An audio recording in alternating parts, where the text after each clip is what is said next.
Père éternel, toi qui as restauré Job après l'épreuve, toi qui as relevé Lazare du tombeau par la voix de Jésus, toi qui as pardonné et rétabli David après sa chute, je viens devant toi avec foi. Seigneur, restaure ce qui a été brisé. Restaure les années que la souffrance a dévorées.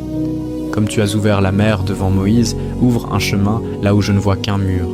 Souffle à nouveau la vie dans mes projets, ranime les rêves affaiblis, guéris les blessures visibles et invisibles. Que ta main recrée ce qui semblait perdu, que ta lumière dissipe toute obscurité, et que ta paix reconstruise pierre après pierre ce que l'ennemi pensait détruit à jamais. Je déclare que la restauration commence aujourd'hui, car tu es le Dieu qui relève, le Dieu qui renouvelle, le Dieu qui fait toutes choses nouvelles. Au nom puissant de Jésus. Si tu crois à la puissance de cette prière et que la prière du juste a une grande efficacité, déclare ceci avec foi et certitude. Je suis restauré au nom de Jésus. Tu peux restaurer aussi la vie de quelqu'un, juste en partageant cette vidéo. Que Dieu te bénisse. Lorsque tu mets Dieu en premier dans ta vie, les difficultés commencent à s'alléger.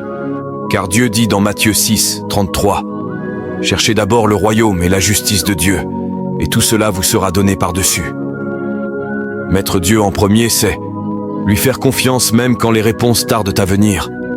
Choisir la foi plutôt que la peur. Choisir la paix plutôt que la panique. Choisir la prière plutôt que les pensées qui s'emballent.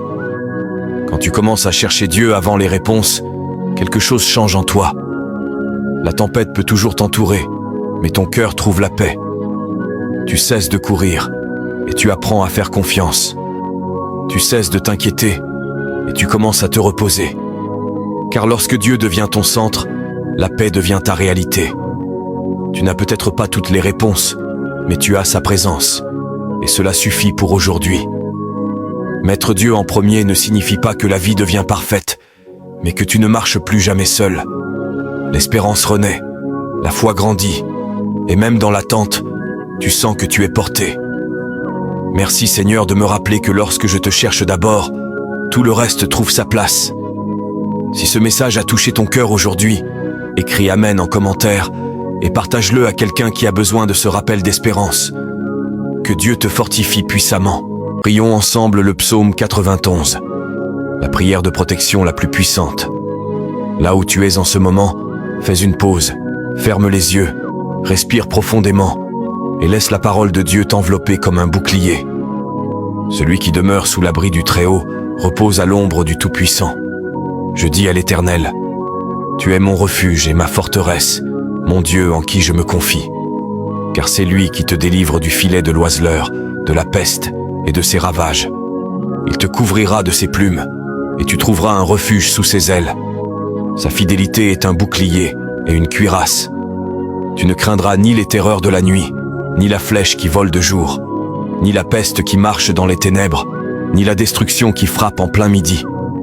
1000 tomberont à ton côté, et 10 000 à ta droite, mais toi, tu ne seras pas atteint. Aucun malheur ne t'arrivera, aucun fléau n'approchera de ta demeure. Car il ordonnera à ses anges de te garder dans toutes tes voies. Ils te porteront sur leurs mains, de peur que ton pied ne heurte une pierre. Aujourd'hui, je marche sous la protection divine. Ses promesses sont ma sécurité. Sa présence est ma couverture. Son amour m'enveloppe pour toujours. Si tu crois en la puissance du psaume 91, écris Amen en commentaire et partage cette prière avec quelqu'un qui a besoin de la protection de Dieu aujourd'hui. Que Dieu nous bénisse et nous fortifie.